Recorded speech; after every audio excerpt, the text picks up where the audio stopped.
Senhoras, senhores, queridas irmãs, queridos irmãos espíritas, jovens, nossos votos cordiais de muita paz. O admirável escritor inglês Somerset Maugham, escrevendo A Oriental, narra uma história muito peculiar. Assevera o emérito escritor que na antiga cidade de Bagdá, nos seus arredores, vivia um homem muito rico. Ele era dono de uma grande herdade e estava sempre cercado de muitos servos. Ele tinha um hábito muito peculiar. Diariamente, pela manhã, ele mandava que um dos seus servos fosse à praça do mercado a fim de adquirir substâncias aromáticas e ervas muito frescas para ele poder fazer infusões. Esse hábito prolongava-se através dos tempos. Certo dia, no entanto, aquele jovem que lhe era fiel, um servo devotado, quando estava chegando à praça do mercado, foi surpreendido por uma personagem muito estranha. Tratava-se de um homem vestido de negro, com uma capa muito peculiar, os olhos chamejantes, que se deteve diante dele. Ele, naturalmente, foi tomado de surpresa e verificou que não se tratava de um homem, mas sim a morte. A morte sorriu para ele escarnecedora e depois de alguns segundos teve uma expressão de surpresa. Deteve-se, olhou longamente, colocou os dedos magros na intimidade da capa, retirou uma caderneta de capa negra e começou a folheá-la.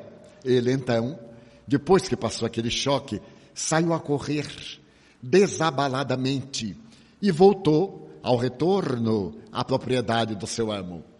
Chegando ali, procurou o patrão e disse-lhe: Senhor, acabo de encontrar a morte e tenho certeza de que a morte me veio buscar.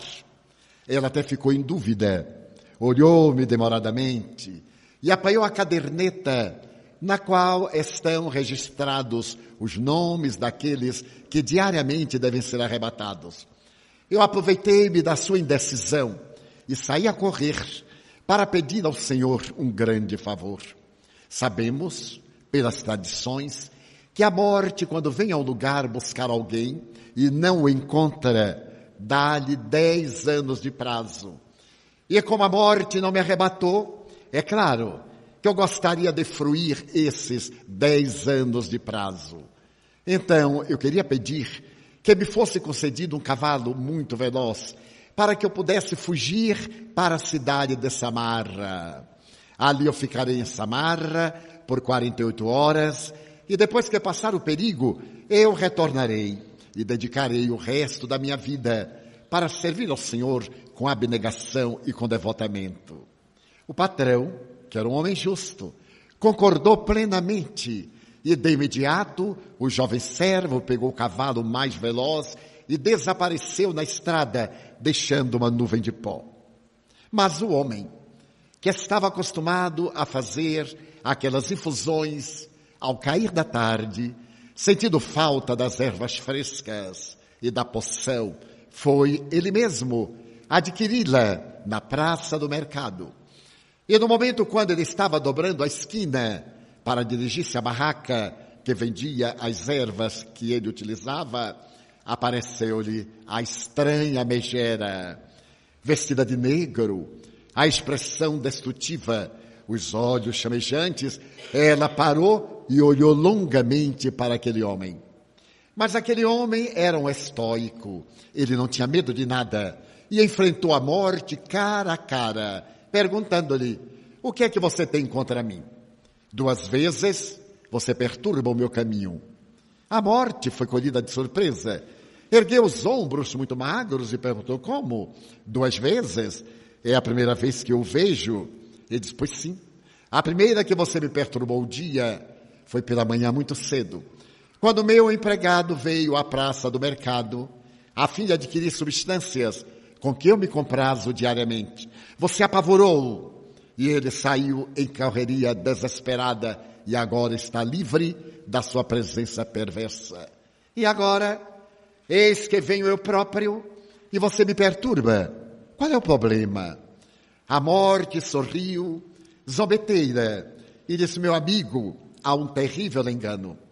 O engano é o seguinte, eu lhe vou explicar.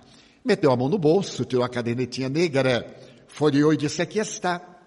É que eu tenho um encontro marcado com o seu empregado. Aquele rapaz deve morrer hoje. A minha surpresa foi encontrá-lo aqui em Bagdá.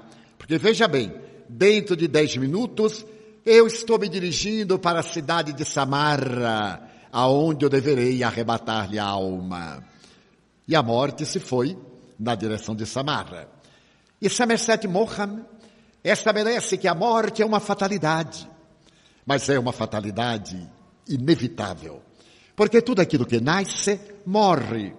No populário brasileiro, esta admirável lenda de Somerset Maugham está também exarada de uma forma muito peculiar.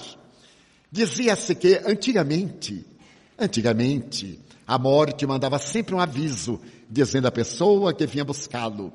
Mandava um telegrama 5 dias antes, para a pessoa poder preparar-se a fim de morrer com dignidade. E um jovem casou-se, e naquela semana do matrimônio, em plena lua de mel na sua cidade natal, ele recebeu o telegrama da morte. Era uma terça-feira, e o telegrama dizia, no próximo domingo, às 18 horas, eu irei buscá-lo. E estava assinado, com todo respeito, à morte. Ele ficou apavorado, e a mulher, ainda mais. Menos de 2 semanas de matrimônio, e ela era candidata à viuvez, os dois abraçaram-se e choraram copiosamente. Depois de um pranto demorado, a mulher, que é sempre mais inteligente do que o homem, teve uma intuição e disse, nós podemos resolver o problema. Tive uma ideia, tive uma iluminação. Vamos fechar o telegrama, colocar um grampo e eu coloco ali sobre a fruteira. E quando a morte chegar, no domingo, e procurar por você, eu direi, viajou.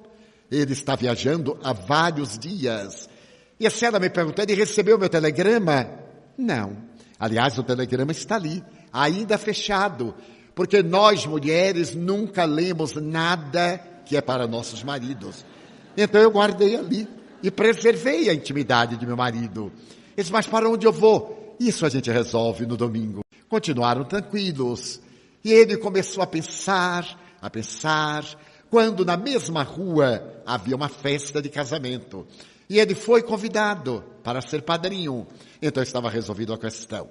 Ele iria para a festa a partir das 15 horas. E quando a morte chegasse às 18, ele não estava. Mas, para poder evitar qualquer problemática, ele resolveu raspar a cabeça a Ylbriner. E então, às 13 horas, ele raspou a cabeça, colocou a brilhante. Às 15 horas foi para a festa e de vez em quando ele olhava pela janela na direção da sua casa. 18 horas menos 10 minutos, a morte bateu na sua porta. A esposa veio atender e disse, dona Morte, mas que prazer recebê-la. Ela disse, mas não é a senhora que eu quero o seu marido. Mas ele não está. Ele viajou há vários dias, em plena lua de mel. Então ele não recebeu o meu telegrama. Deus meu, deve ser aquele telegrama que ali está na fruteira. Eu não o abri, guardei-o e deixei para quando ele volte depois de amanhã. A morte disse, mas que lástima. É que eu vim buscá-lo e faltam apenas 6 minutos. Eu tenho que ser pontual. Mas ele não está aqui? Não está. Então anote na parede, de hoje a 10 anos, neste horário, eu virei buscá-lo.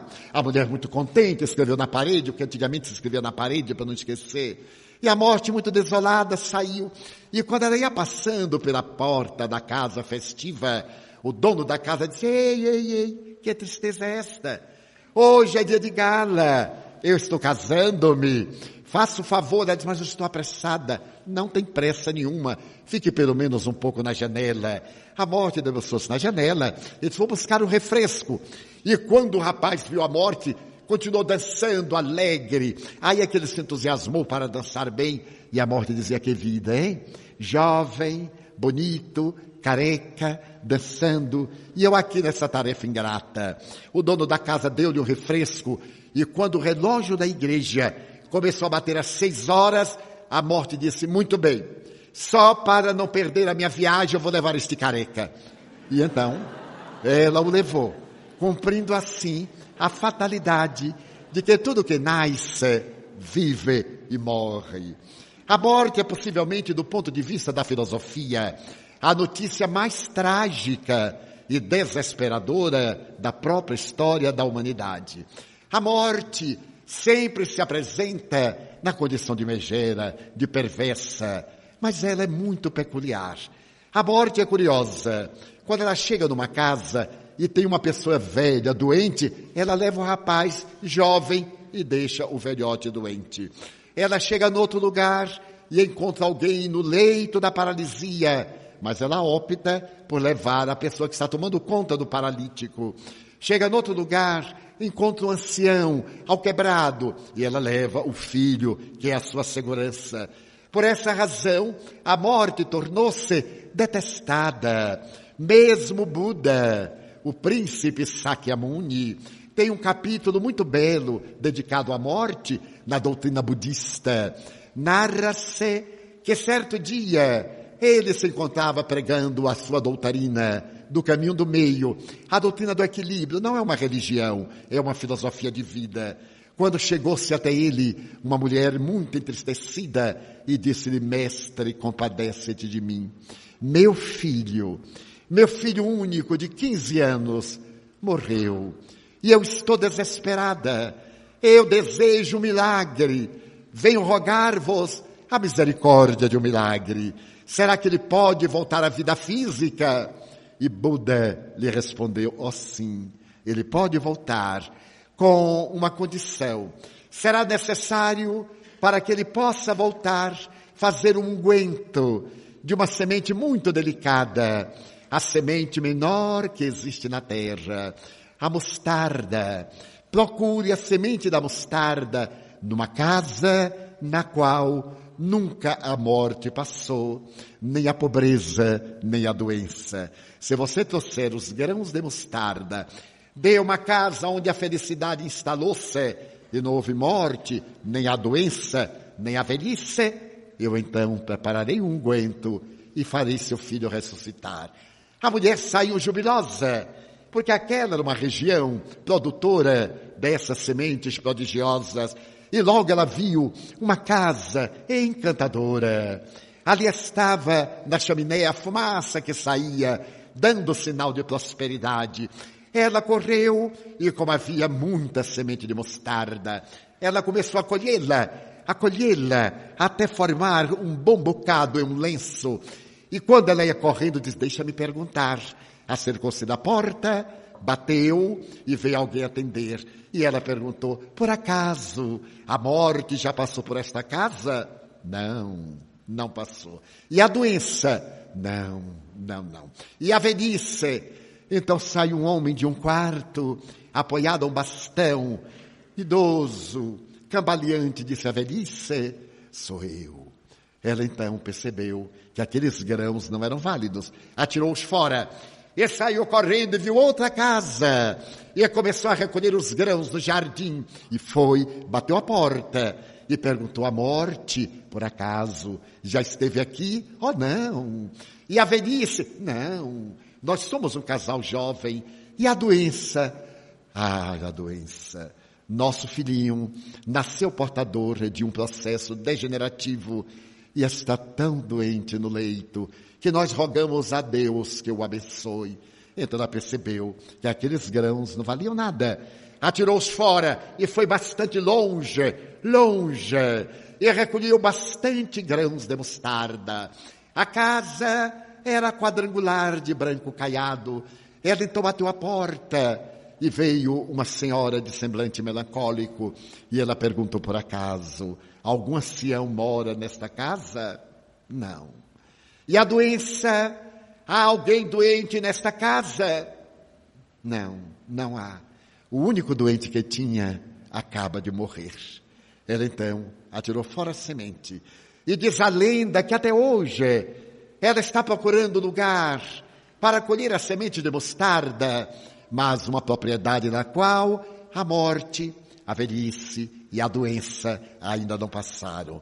É que vale dizer que é a mesma fatalidade biológica. Mas será que a morte é tão perversa? Na literatura grega, na Odisseia, há um momento em que Ulisses está realizando a sua grande viagem, o grande Odisseu, e ele vai atravessar uma região que é governada pelas sereias. E as sereias eram seres imortais. Quando elas ouviram falar que Odisseu era mortal, elas ficaram com muita inveja, porque diziam, mas a vida para nós não tem sentido, é monótona, é repetitiva, nós não morremos nunca. Que maravilhoso seria se nós pudéssemos morrer. Então, a tragédia da Odisseia demonstra que a morte é uma benção. Mas, por outro lado, na literatura universal, há uma página gloriosa, As Viagens Maravilhosas de Gulliver. E Gulliver, oportunamente, chega a um país no qual, em cada 100 anos, nascia uma geração imortal no corpo. Essa geração sobrevivia a todas as situações. E quando Gulliver teve notícia de que ali havia algumas gerações de mais de 500 anos, de 1000 anos, ele ficou curioso. Como será viver 500 anos? E pediu para ver aqueles indivíduos de vida tão larga, tão provecta, e foi levado a uma enfermaria. Quando ele entrou na enfermaria, ele teve um choque. E então disse que bom é poder morrer. Que maravilha! Porque as pessoas eram um bolo de carne, deformado, sem expressão, anelando pela morte que não chegava. Porque a matéria decompõe-se, ela degenera, é um processo natural de desgaste. Em cada mês, as nossas células renovam-se. Elas vivem em uma substância líquida, levemente aquecida e salgada. E quando completam um mês, elas então atravessam o fenômeno da cisciparidade e dividem-se. Então elas têm um caráter eterno. Elas vão dividindo, se multiplicando, as mais velhas morrendo, as suas descendentes vivendo, e cada vez que elas se multiplicam, perdem um pouco da vitalidade. Os biólogos asseveram que em cada 15 minutos em nosso corpo, uma 10ª parte já morreu e uma 10ª parte se fez nova. Também asseveram os estudiosos do sistema circulatório que em cada segundo morrem 30 milhões de glóbulos vermelhos e nascem 30 milhões de glóbulos vermelhos. É que vale dizer que viver é estar morrendo, até o momento em que o coração para, e ao parar, a desoxigenação cerebral, a anóxia, advém a morte dos neurônios, a morte clínica, e logo depois a morte do tronco encefálico e a morte biológica total. É tão curioso observar-se isso, que os estudiosos da fisiologia humana dizem que em cada 7 anos nosso corpo é inteiramente novo, com exceção dos neurônios cerebrais, que quando morrem não se repetem. Alguns estudiosos das neurociências já asseveram que sim, existem áreas em que os neurônios repetem-se, mas o normal é que eles sobrevivem e quando morrem, desgastam-se. Então uma pessoa que tem 70 anos já teve 10 corpos. Quem tem 82, como eu, já teve naturalmente um pouco mais e não notou, quer dizer, notou. Porque quando nós tínhamos 20 anos, éramos ágeis. Com 40 anos, somos mais ou menos equilibrados. Com 70 anos, somos menos ágeis. E aos 80, pedimos misericórdia para não cair. Então, nosso corpo experimentou modificações. A vista de alguns, porque eu tenho uma vista excelente, ela diminui da intensidade. Os ouvidos, a câmara acústica sofre de várias intermitências, inclusive o nervo auditivo, graças a um fenômeno muito curioso, ele como que endurece e perde a capacidade de registrar os sons. Os passos são lentos, a memória diminui, não somente pela morte dos neurônios, mas também por um fator muito curioso que se chama preguiça mental. Toda pessoa, depois de certa idade, diz, não quero pensar em mais nada, a minha memória está fraca. Fraca coisa nenhuma. A memória é o que dela nós fazemos. Quando nós nos acomodamos, ela naturalmente perde elasticidade, como nossos músculos. Quando nós não fazemos ginástica, eles ficam flácidos. Todo órgão que não é movimentado perde a sua função. Mas nós percebemos que o corpo, pelo processo natural do fluido vital, vai caminhando na direção do declínio, na busca do fenômeno biológico da morte. Mas há aqui uma questão de muita relevância, que desde os primórdios da filosofia interessou aos grandes pensadores, que é a morte, que é morrer. Os filósofos do Oriente estabeleceram que a morte é uma transição, que nós saímos de um estado vibratório para o outro. Outros dizem que a morte é um passaporte para a vida. Alguns asseveram que a morte é uma porta de acesso a uma nova maneira de ser. Mas a filosofia grega, da qual nós somos herdeiros, teve uma grande preocupação para equacionar o problema da vida. Aliás, um dia perguntaram a Buda, qual é o oposto de vida? E Buda fez essa pergunta aos seus discípulos, que eu faço aqui agora. Qual é o oposto de vida? E é natural que nós digamos morte. E Buda disse, não, o oposto de vida é renascimento. Porque nós deixamos uma forma e ressurgimos na outra. Então a filosofia grega estabeleceu duas correntes de pensamento. Aquela que dizia que a vida é indestrutível. Desde que a vida é criada, ela tem um caráter de imortalidade. E é para isso que nós deveremos viver pensando nessa proposta gloriosa da nossa imortalidade. Então a nossa vida tem um sentido filosófico, tem uma proposta psicológica. Não estamos aqui para ser pessoas fisiológicas, comer, dormir e fazer sexo. Estamos aqui também para isto, porém, para sermos pessoas psicológicas, pensarmos, termos o ideal, alimentarmos-nos, repousarmos-nos, procriarmos, tocar hormônios na afetividade sexual, porque fazem parte essas emoções, essas sensações do patrimônio do corpo e do espírito. Então é necessário que, ao considerar a filosofia grega, quando estabelece que eu serei imortal, principalmente Sócrates, Platão e Aristóteles, os dois primeiros diziam que a vida tem origem no eidos, no mundo das ideias. E quando nós vimos do mundo das ideias para cá, nós somos duplos. Temos o não ser, que é o corpo. O corpo é o não ser, porque ele está mudando toda hora. E ele vai um dia desarticular-se e mudar de estrutura molecular. E o ser, que é o espírito. Quando o não ser ou a sombra tomba, o ser levanta-se e volta para o mundo das ideias. Sócrates falava da imortalidade da alma com uma tranquilidade tão grande que no dia do seu julgamento, quando o juiz lhe disse, eu te condeno à morte, ele deu uma risada e disse, ó, meritíssimo, que asnice. Todos nós, quando nascemos, já nascemos condenados à morte. Então é um fenômeno natural. O senhor não está me condenando nada, o senhor também já está condenado. E o juiz lhe disse com empáfia, mas eu mandarei matar-te na hora em que eu quiser. Ele disse, mas não é na hora que o senhor quiser, é na hora da fatalidade estabelecida pelo cosmo. Mesmo que seja o senhor que decreta, esse decreto não vem do senhor, vem da força viva do universo, vem de Deus. Então é uma fatalidade. Aristóteles dizia que o indivíduo é constituído de 3 elementos, o corpo, o espírito e a inteléquia, esse veículo de ligação entre a matéria e o espírito. Mas nessa época apareceu uma outra corrente, que era capitaneada por Leucipo, Lucrécio e Demócrito, este último romano, e eles diziam que a vida material é o resultado de 3 caprichos, os átomos, o movimento e o vácuo. Quando esses 3 elementos, por acaso, se reuniam, aparecia a matéria. Quando, por acaso, um deles se desagregava, a matéria sucumbia e voltava ao nada. Essa teoria foi chamada materialismo.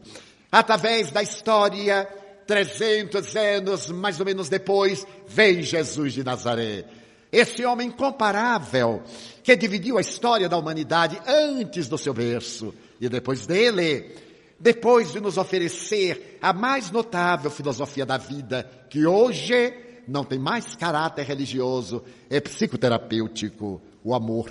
Antes, quando nós falávamos do amor teológico, é claro que nos referíamos ao amor no sentido religioso, no sentido cristão. Hoje, a moderna psicoterapia assevera que o amor é a estrutura básica para uma vida feliz. Só é feliz quem ama. Quem é amado não é feliz, é dengoso. Todo indivíduo que gosta de ser amado é criança psicológica. A criança psicológica, nós temos que dizer assim, olha, eu lhe amo muito. E a criança que é sempre indecisa pergunta, mas com toda certeza, eu amo muito você. Mas o adulto psicológico, ele não se preocupa de ser amado, ele se preocupa em amar. A rosa aromatiza o pântano, o jardim, recebe o beijo do sol e o odor pútrido do charco. E continua o mesmo. Assim é todo aquele que ama. Verdadeiramente feliz é aquele que pode oferecer o amor. Não é importante que ele receba de volta. O Espírito Joana de Ângeles, em um livro muito interessante, Amor, Invencível Amor, ela diz que o amor é como um bumerangue. Jogue o bumerangue e fique no lugar. Ele vai, dá a volta, vem e você pega. Mas se a gente for atrás do bumerangue, quando ele voltar, a gente não pega mais, porque ele faz uma curva e quem estiver nesse lado perde, mas ele volta ao ponto inicial. Então a proposta é ame. Na razão direta em que nós amamos, o nosso cérebro produz substâncias energéticas que proporcionam saúde. Então os modernos neurocientistas dizem, quem ama não adoece. Quem ama tem doença. Uma coisa é ter gripe e outra é o indivíduo gripado. O indivíduo gripado é aquele que não sai da gripe nunca. Ele muda de gripe, ele sai da gripe porcina para a gripe das aves, para a gripe tradicional, para a pneumonia. Ele está sempre gripado, porque ele é gripado. Mas quando ele tem, ele passa. Depois daquele ciclo, a gripe se vai e ele permanece. O indivíduo que ama, dizem 2 grandes cientistas da Universidade de Harvard, os doutores David Bohm e Stuart Wolff. Eles dizem, por exemplo, que os nossos neurônios produzem 64 substâncias que são chamadas neuropeptídeos, as substâncias encarregadas das neurocomunicações ou sinapses cerebrais. Mas quando nós amamos, quando nós perdoamos, quando nós somos indulgentes, quando praticamos o bem, a ação da caridade, nossos neurônios produzem ondas vibratórias semelhantes ao fóton. E como o fóton é uma energia que aglutina moléculas, o nosso pensamento é captado pelo sistema nervoso central, que transfere essa energia para o sistema de glândulas endócrinas, que transfere para o sistema imunológico, e nós não adoecemos. Quando nós odiamos, quando guardamos ressentimentos, quando temos ciúme, coisa que aliás nem todo mundo tem, quando nós temos inveja, preconceito, o nosso cérebro produz uma substância energética semelhante ao elétron. E é como o elétron desarticula as moléculas, nosso sistema nervoso central recebe, passa para as glândulas endócrinas, elas passam para o imunológico e nós ficamos susceptíveis às doenças. Graças a essa descoberta, nasceu uma ciência que se chama psiconeuroendócrino-imunologia. Quer dizer, a mente pensa, o sistema nervoso recebe, as glândulas endócrinas transformam e o sistema imunológico capta para o bem ou para o mal. Então o amor preconizado por Jesus mudou a história da humanidade. Esse homem extraordinário, que veio exclusivamente para nos ensinar a ciência e a arte de amar, a arte e a ciência de ser feliz, que nos veio dizer que a vida tem um sentido psicológico profundo, construir o bem dentro de si mesmo, realizar o reino dos céus, que já existe em nós, como dizem os esoteristas, como dizem as doutrinas do passado na área do ocultismo, o Deus interno. Todos temos um Deus interno, que Platão chamava o Christus, este ser interno que nós devemos desenvolver. O pai da psicologia analítica, também chamada psicologia profunda, Carl Gustav Jung, dizia que nós deveríamos atingir o estado luminoso. Nós somos numens. Este homem não era religioso, era psiquiatra e neurologista. Esse numen é luz em latim. Nós deveríamos atingir esse estado de luz, que ele chamava o estado de individuação, o estado de plenitude. Então, Jesus veio dar-nos essa oportunidade de compreender que a sós nós seremos vencidos pelas próprias circunstâncias, porque nós somos animais gregários, nós necessitamos da vida social. Todo aquele que se afasta se aliena, derrapa na esquizofrenia. Nós temos necessidade de um estar ao lado do outro, por uma necessidade de ajuda recíproca. Porque aquele que não é capaz de ajudar a outrem, não é capaz de ajudar-se a si mesmo quando ele tem um desafio. Então a doutrina de Jesus é toda fundamentada nesse código que foi exarado do Sermão da Montanha, a mais linda obra de literatura da humanidade. 12 versos, as bem-aventuranças. Gandhi costumava dizer: eu amo Cristo, mas tenho muito medo dos cristãos, porque a Índia era escrava do Império Britânico, que era cristão. E Gandhi perguntava: eu não entendo os cristãos, porque eu li o Sermão da Montanha, Mateus, número 5, 1 a 12, e isso bastou para mudar minha vida. Os cristãos leem a Bíblia 400 páginas e matam, e são perversos e odeiam, e perseguem-se, e perseguem os outros. O que é que eles fizeram do Sermão da Montanha? É uma interrogação que todo cristão deve fazer-se. Bem-aventurados o pobre de espírito, porque ele herdará o reino dos céus. Bem-aventurado aquele que é puro de coração. Bem-aventurado o que tem sede de justiça, o que tem fome da verdade. Bem-aventurados os simples e generosos, porque eles herdarão a terra. É uma proposta que mudou totalmente a filosofia sociológica da época em que vivia Jesus. Porque na sua época, como hoje, herói é quem mata. Eu ainda me lembro de determinado programa de televisão lamentável que apresenta o BBB, e estamos no 10º BBB. Então o seu cronista voltou-se para algumas figuras depravadas, para algumas jovens perturbadas do sexo, alguns rapazes atordoados, e gritou assim: nossos heróis! Mas o heroísmo era a prostituição, era o vandalismo, era a falta de compostura moral, para 70 milhões de brasileiros olharem a degradação através do canal pago e ver o que eles praticam fora do canal aberto, aliás, agora já no canal aberto. Será que isso é heroísmo? Então uma onda levantou-se na internet em protesto contra o cavalheiro, dizendo: e Madre Teresa de Calcutá, e Pasteur, e Beethoven, e Albert Schweitzer, e Einstein, e Chico Xavier, que são eles crápulas?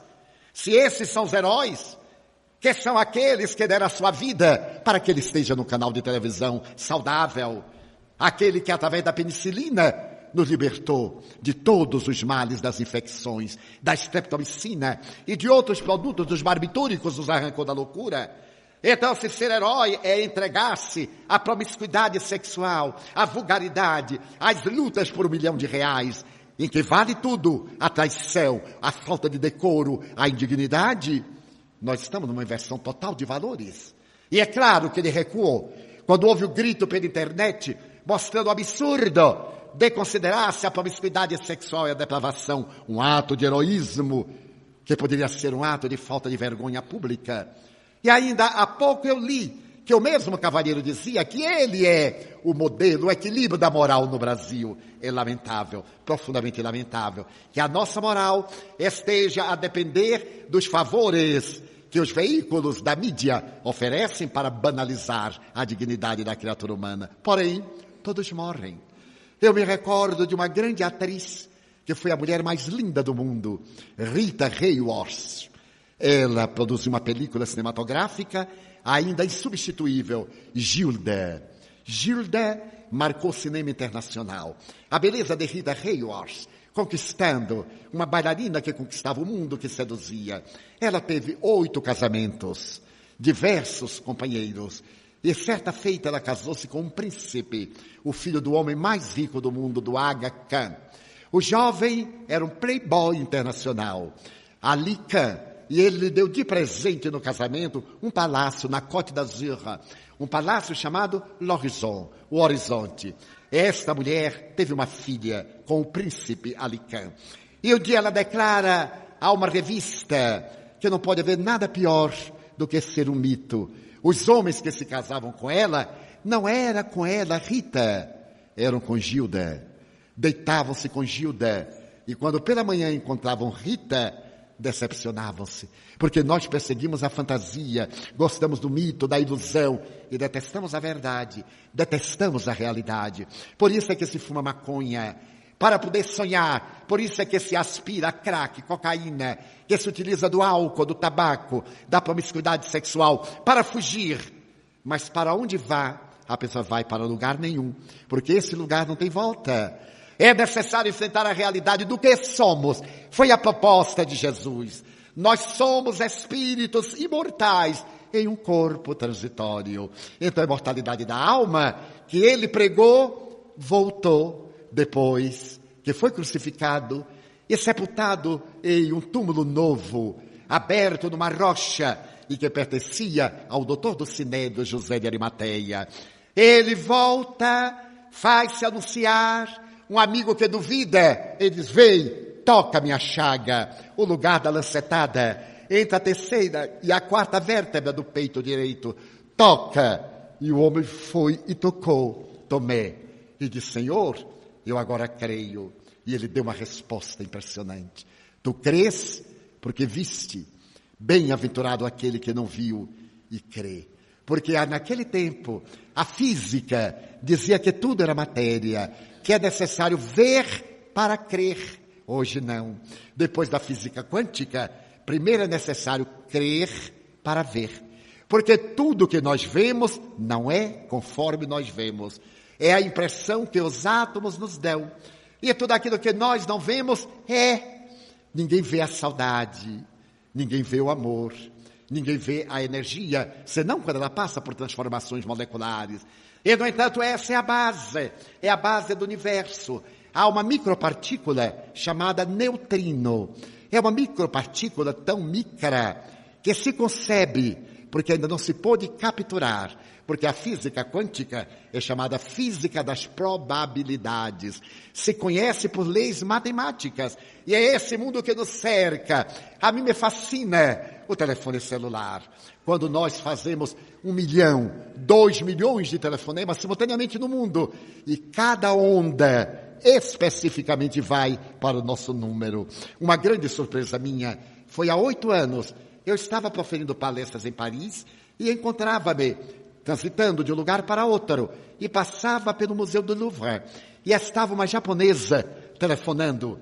Como eu entendo um pouquinho de francês, ela dizia para alguém que estava do outro lado do fio, olha, eu vou lhe mostrar daqui o grande Arco de Triunfo. E pegou o telefone e colocou, do Louvre vem a Avenida dos Campos Elíseos até o Arco do Triunfo. E ela mostrou, digo, nossa, essa japonesa é louca. Imagina, mostrar por telefone o Arco do Triunfo. E então ela perguntou, você viu e tal? E dava risada. Eu digo, não aguento, porque o homem não é curioso. O homem é decidido. Eu digo, não aguento. Cheguei para ela e disse assim, você está telefonando para onde? Ele disse, para Tóquio. E estou mostrando a mamãe aqui o Louvre, já mostrei o Palácio de Catarina de Médici, agora estou mostrando aqui Champs-Élysées, estou mostrando lá o grande pórtico, o Arco de Triunfo. Eu disse, mas como, minha filha? Ela disse, porque é televisão.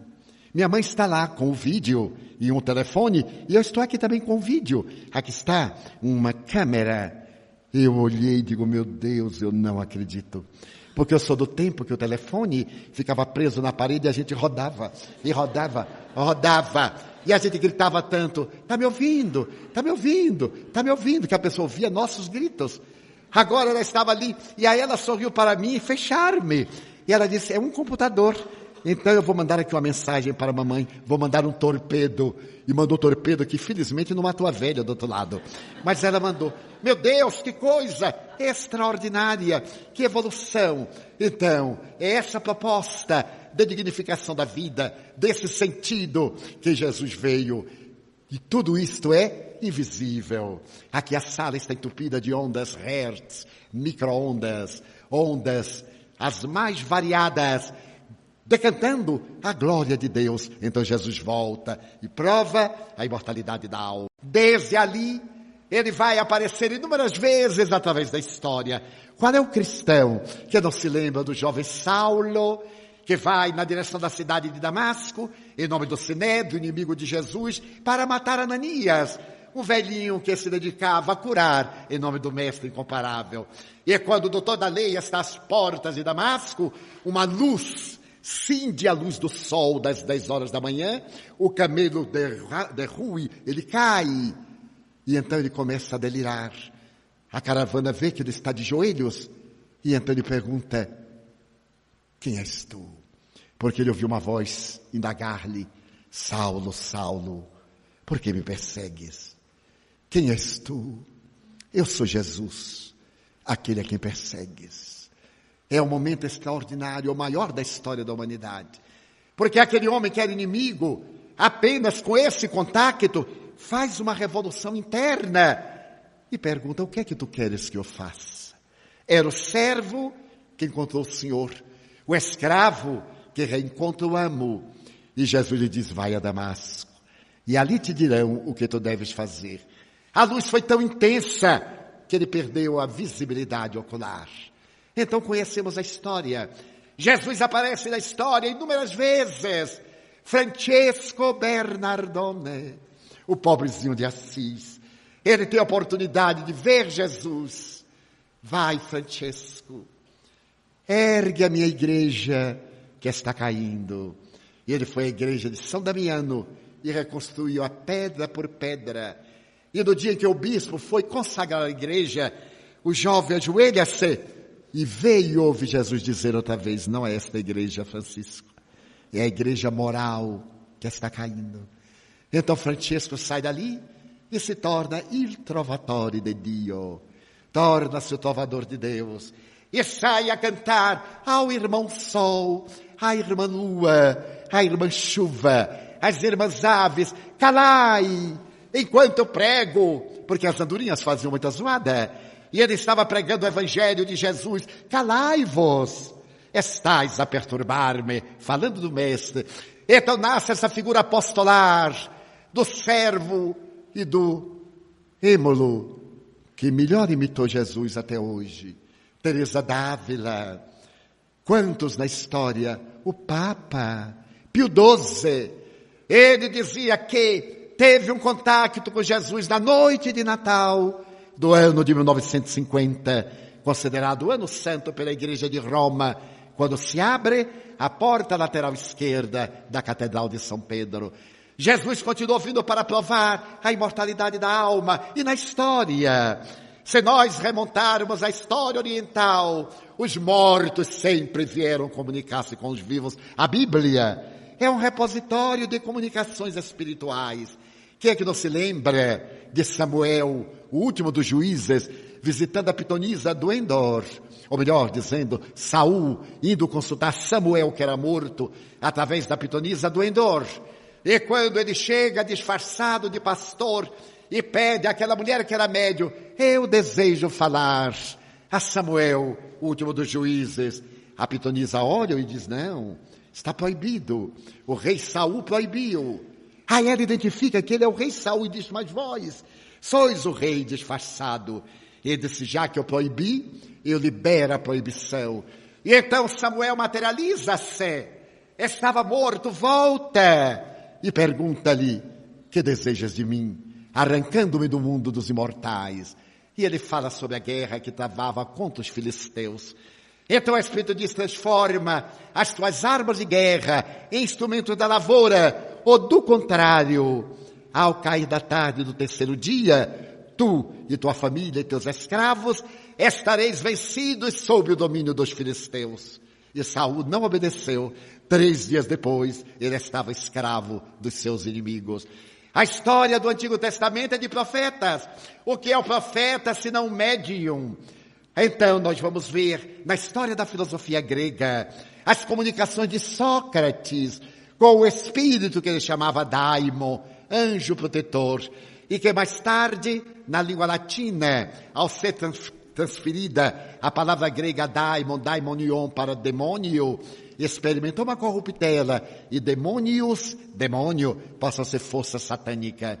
Então nós vamos encontrar a imortalidade da alma, mas foi Allan Kardec, o codificador da doutrina espírita, que matou a morte.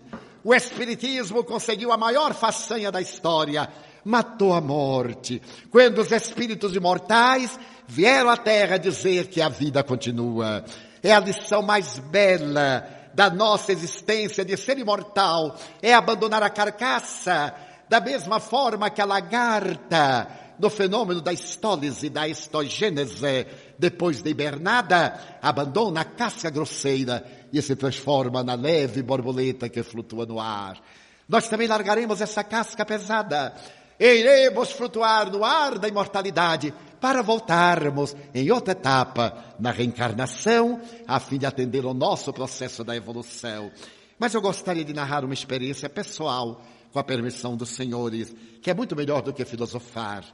Quando eu estou na Mansão do Caminho, nós atendemos as pessoas. No passado, as pessoas sentavam-se no lado esquerdo do salão e, ao terminar a reunião, eu me aproximava da ponta da mesa, colocava uma cadeira e ia atendendo uma a uma até a madrugada. Era hábito 3 vezes por semana.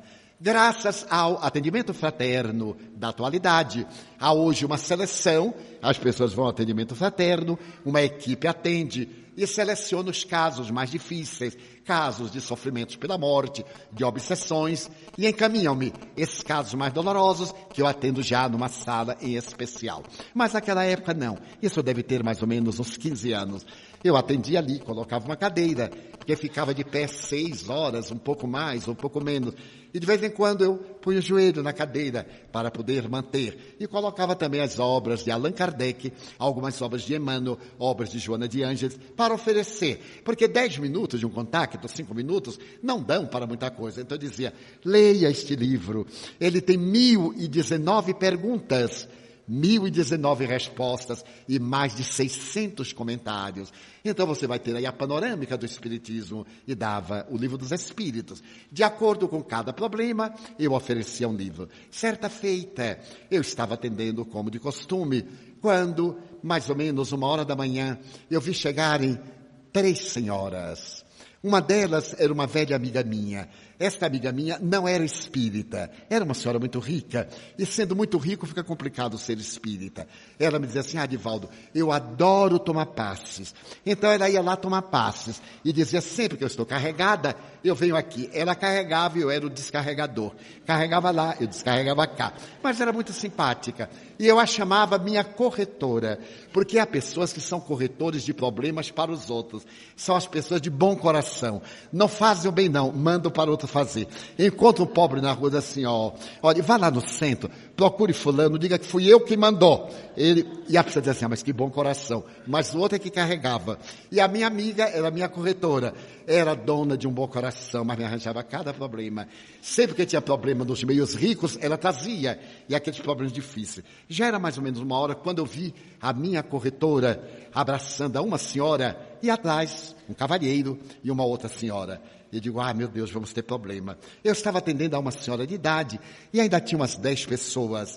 E ela veio direto, porque ela possuía todo o privilégio. Veio logo direto, me interrompeu e disse, Divaldo, eu estou aqui trazendo um caso muito grave. E eu disse sorrindo à senhora, espere um pouquinho, porque ela está na frente, sente um pouquinho. Mas Divaldo, aonde está a caridade? Porque o povo adora dar lição de moral nos outros. Eu digo, a caridade está em respeitar o direito alheio. A senhora veja, essas pessoas chegaram aqui às 3 da tarde. A que hora a senhora chegou, minha senhora? Eu cheguei 12:00, para poder pegar um bom lugar. Eu digo, a senhora está chegando 13 horas depois. Não pode passar na frente dela, não acha? Mas de volta eu digo, você está perdendo tempo, porque eu não atendo. Só vou atender, aliás, por gentileza, depois que terminar, porque também estou cansado. Eu moro daqui distante 30 quilômetros, ainda vou viajar. Ela ficou muito aborrecida. E ela disse, mas é um absurdo. Eu digo, mas também a senhora pode ir para casa. A senhora na saída, passa na tesouraria e pega o dinheiro que pagou. Mas eu não paguei nada. Eu digo, então não tem razão para estar aborrecida, minha senhora. Não pagou nada. Eu estou aqui de graça, não estou incomodado. Aí ela foi, sentou-se, não tinha jeito, porque eu não cedo mesmo. Eu fui atendendo, a senhora ficou nervosa, a velhinha. Eu digo, não, minha filha, agora é a sua vez. Na vez dela, ela que demora. Atendi, 2:30 da manhã, eu dei um sinal para que viessem. Ela então gritou de lá, você não pode vir aqui. Eu digo, meu Deus, o povo adora superstição. Eu não podia porque eu estava cansado de ficar em pé, atendendo. Mas se eu disser uma superstição, o povo gosta. Eu digo, olha, poder posso, mas eu não devo. Por que não deve? Porque aqui tem uma luz. E se eu for, a luz não vai. Eu digo, ela aí veio. Olha, resolvi o problema de uma maneira jovial. Ela veio e disse, Divaldo, essa senhora é minha amiga. Ela está sofrendo muito, Divaldo. O filho dela morreu. E então, eu fiquei... Porque o que é que eu vou dizer a uma pessoa cujo filho morreu? Não há palavras mágicas. Não podemos trazer de volta. A pessoa quer que traga de volta. Quer logo a mensagem falando que está feliz, que está com os anjos, sentado ao lado direito de Jesus Cristo, que está brincando com Deus. Não é exatamente assim. É bem complicado. Principalmente quando não se é um bom cidadão. E morre, continua um mau espírito no além. Se foi um mau cidadão. Muito bem. Então eu disse, meu Deus. E voltei-me para a senhora e disse, não há palavras que possam confortá-la. Nesse momento eu vi o espírito guia, Joana de Ângeles, apareceu atrás da senhora e me disse, Divaldo, parabenize-a. Eu achei estranho, mas já que a mentora falou, eu disse, aliás, eu desejo parabenizar a senhora. Ela que estava naquele estado de depressão profunda, quando eu disse parabenizá-la, ela gritou, parabenizar-me? O senhor é um monstro. Meu filho foi assassinado e o senhor me parabeniza? Eu digo, sim, senhora, porque é mais feliz a vítima do que o algoz. A senhora é a mãe da vítima, mas a mãe do assassino é muito mais infeliz do que a senhora. Porque o seu filho vive e o outro perdeu a existência. É alguém que está morto interiormente.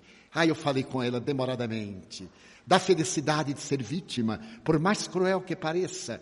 Quando eu disse, a mãe dele é uma desgraçada, eu digo, não, senhora. Mãe nenhuma deseja que seu filho seja um criminoso. Tenho certeza que ela está sofrendo mais, se não igual à senhora, dentro dos padrões dela.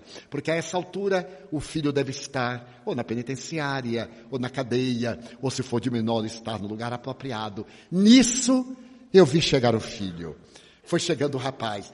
Um rapaz de 16 anos, com as marcas de um tiro na testa e de um outro no peito. Ele vinha acompanhado por uma senhora espiritual de rara beleza. A senhora acercou-se-me e me disse, eu sou a mãezinha dela. Acabo de receber o meu neto. Há 9 dias eu recebi o meu neto aqui no além. Diga para ela, eu sou... E dei o nome. Então eu disse assim, minha senhora, não chore um filho morto. Chore de alegria porque seu filho está vivo. Eu estou vendo aqui sua mãezinha. Ela se chamava Carmen Fita. Ela teve um choque. Mas como o senhor sabe? Eu estou vendo. E eu estou vendo o seu filhinho. A senhora fique tranquila. Então, nunca houve um caso de uma mensagem no atendimento fraterno, porque não é para fenômeno. Mas os bons espíritos vão permitir que seu filho lhe escreva algo. Como eu tenho papel, tinha lápis, eu coloquei, porque eu ficava abaixo, a mesa. E então voltei-me para ela, o filhinho tomou meu braço e começou a escrever, mãezinha, não se mate. Se você se matar, não se encontra comigo. Eu estou muito atordoado, mamãe. Para que você saiba que sou eu. Lembre-se, eu estava conversando com você na porta. Eu ia para o curso noturno, quando fulano saltou do carro e deu meus 2 tiros e eu caí nos seus braços. Mas não foi ele, mamãe, foi a droga. Ele havia cheirado crack. Nós tivemos uma discussão pela manhã na escola por causa de uma garota. Não odeie, mamãe. Não pense em mandar matá-lo. Não se mate. Mãezinha, eu não posso escrever muito. Eu voltarei depois. Perdoe-o, mamãe. E então terminava assinando. Então eu peguei os papéis e dei para ela. Ela olhou e disse, meu Deus, é meu filho. Abriu a bolsa tirou a carteira de identidade e disse, olha a assinatura dele. Era igual, uma cópia. E ela não havia dito nada. Então ela disse assim, mas seu Divaldo, meu filho está vivo. Eu digo, está, sim, senhora. Ele está naturalmente doentinho, vai para um hospital, a sua mãezinha vai levá-lo. Expliquei, fiquei 1 hora com ela, confortei-a. A minha corretora estava contentíssima e me batia no ombro e olhava alegre. Ela não entende de nada, mas é uma pessoa fantástica. Quando terminamos, o cavalheiro que estava ao lado, saíram os 3. E eu fui para casa, já eram quase 3:30 da manhã. Muito bem, no sábado seguinte, lá estava eu, atendendo, quando aparecem a minha corretora, a senhora e uma outra derreada na senhora. Eu logo interpretei, minha corretora, aquela mãe, que estava resignada, e a mãe do assassino. Então eu digo, ai meu Deus, que ela não venha direta. Felizmente sentaram-se, esperaram e veio. A minha corretora veio à frente e disse, Divaldo, eu nem te conto, ela está ótima. O marido também veio, olha, aqueles que estão lá, é o marido de XY. Até meu marido veio, ele quer ver como é que vai terminar isso. Para ela era um circo, tinha que terminar o espetáculo. Muito bem, aí vieram as 3 senhoras e aquela que era a mãe da vítima, porque na hora da saída de espera, leve este livro e leia o Evangelho segundo o Espiritismo. Vai lhe consolar a alma, leia. Ela estava sorrindo agora. Então ela me disse assim, seu Divaldo, esta aqui, os senhores observem a frase, é a mãe do amigo de meu filho. E a senhora disse assim, não, do assassino de seu filho. Eu disse, não senhora, uma mãe nunca julga um filho. É verdade que ele é um homicida, mas uma mãe sempre entende. Seu filho necessita da senhora agora mais do que nunca, porque o efeito da droga passou. Ele está agora num momento de desencharcamento. Ele pode ter uma crise de loucura, pode suicidar-se. Quando ele se der conta que matou seu amigo, ele agora precisa da senhora. A senhora ainda não o visitou na cadeia. Não, nem visitarei. Eu digo, sim senhora, vai visitar. Mãe é para isto. Pus a mão no ombro dela, conversei.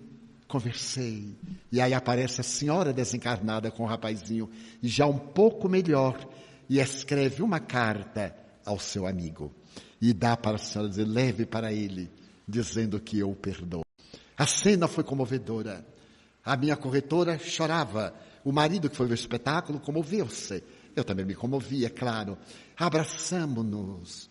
E então oramos pelo desencarnado, por aquele que estava na terra que vai resgatar. Aliás, já resgatou. E então elas saíram e no outro sábado, chegaram agora antes da reunião, vieram me contar que levaram a carta da vítima para o seu algoz. As lágrimas, o desespero dele que saiu da alucinação. Este rapaz, ao largo dos anos, ele foi condenado, embora fosse menor.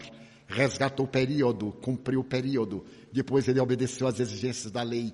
Foi estudar psicologia. Hoje é psicoterapeuta, especializado na drogadição. Aquela senhora, a mãe da vítima, por ser uma mulher bastante rica, criou uma clínica para jovens drogados da cidade de Salvador que não podem pagar uma clínica. E a mãe do psicoterapeuta tornou-se uma grande colaboradora da nossa casa, ajudando aos aos que são portadores do HIV, os soropositivos. E a minha corretora continua minha corretora até hoje. Então a imortalidade da alma dá sentido à vida. Nós não morreremos, mas é necessário que pensemos, já que nós vamos viver, que vivemos de uma forma digna, para que depois da morte sejamos felizes. Então aqueles que nos anteciparam na viagem de volta, eles nos esperam, eles nos visitam, eles vêm ter conosco bons e maus. Os bons nos inspiram, os maus nos dificultam a marcha. O Espiritismo veio dizer que a vida é para ser exercida com dignidade, poder olhar para trás, como diz o grande escritor argentino José Ingenieros, e não ter vergonha do passado. Poder olhar para trás. Um dia perguntaram a esse filósofo argentino, que é ser jovem? E ele disse, a juventude é biológica, mas o verdadeiro jovem é aquele que em qualquer idade pode olhar para trás e não ter vergonha dos seus atos, porque quando ele tem culpa, ele já perdeu a juventude, porque ele tem um remorso. Então é necessário que a nossa vida seja um evangelho de feitos. Se alguém aqui, por certo, como a parábola de Buda, tem outros seres queridos no além, sintonizem com eles e orem, envolvam-nos na dulce da vibração da prece. Se por acaso sentem perturbações de entidades perversas que tentam obsediar ou levar à depressão, à loucura, à síndrome do pânico, ore. A prece é psicoterapêutica, ela é preventiva, ela é curadora. A prece proporciona alegria. Aliás, é o que diz hoje a moderna psicologia. A prece é um pensamento positivo. Pense no bem e haverá felicidade. Pense no mal e haverá transtorno. Então vivemos um momento em que o Espiritismo veio para enfrentar o materialismo, a promiscuidade, a sexolatria, o vandalismo, a drogadição, o alcoolismo, o tabagismo. Veio para nos dar vidas saudáveis, felizes.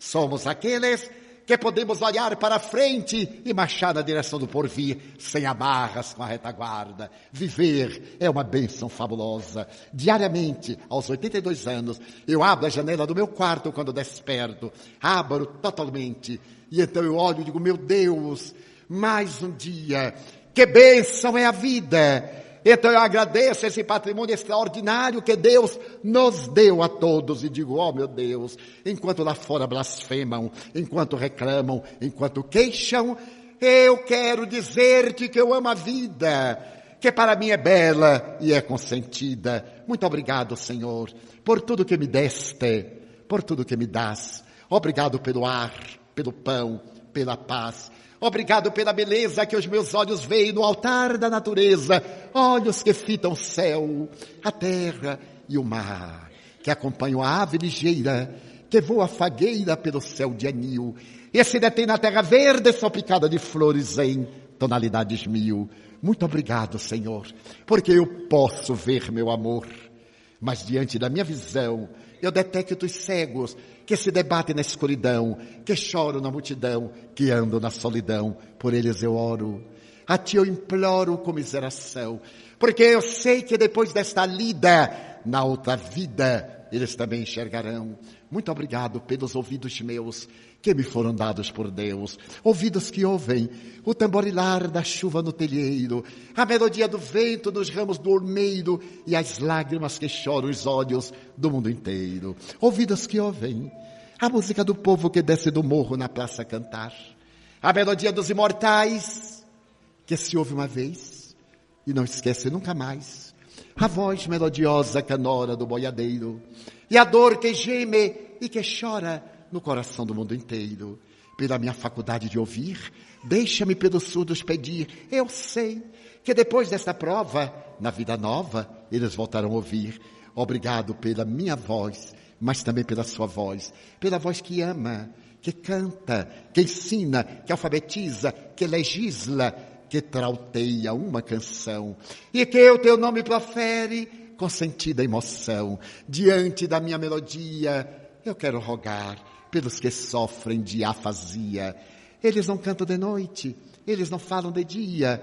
Oro por eles, porque eu sei que depois desta dor do teu reino de amor, eles voltarão a cantar. Obrigado pelas minhas mãos, mas também pelas mãos que aram, mãos que semeiam, mãos que agasalham, mãos de ternura, mãos que libertam da amargura, mãos que apertam mãos, mãos dos adeuses, mãos que limpam feridas, mãos que enxugam lágrimas das vidas, pelas mãos de sinfonias, mãos de poesias, mãos de cirurgias, mãos de psicografias, pelas mãos que atendem a velhice, a dor, o desamor, pelas mãos que no seio embalam o corpo de um filho alheio, sem receio, e pelos pés que me levam a andar, sem reclamar. Muito obrigado, Senhor, porque me posso movimentar diante do meu corpo perfeito. Eu te quero louvar, porque eu vejo na terra aleijados, amputados, marcados, paralisados, que não se podem movimentar. Eu oro por eles, porque eu sei que depois desta expiação, na outra reencarnação, eles também caminharão. Muito obrigado, por fim, pelo meu lar. É tão maravilhoso ter um lar. Não é importante se esse lar é uma mansão, ou se é uma favela, se é um bangalô ou uma tapera, se é um ninho ou uma casa no caminho, seja lá o que for, mas que dentro dele exista a figura do amor, amor de mãe, ou de pai, de mulher ou de marido, de filho ou de irmão, a presença de um amigo, alguém que nos dê a mão, porque é muito triste viver na solidão. Mas se eu a ninguém tiver para me amar, nem um teto para me agasalhar, nem uma cama para me deitar, nem aí reclamarei. Pelo contrário, eu direi, obrigado, Senhor, porque eu nasci. Obrigado, Senhor, porque eu creio em Ti.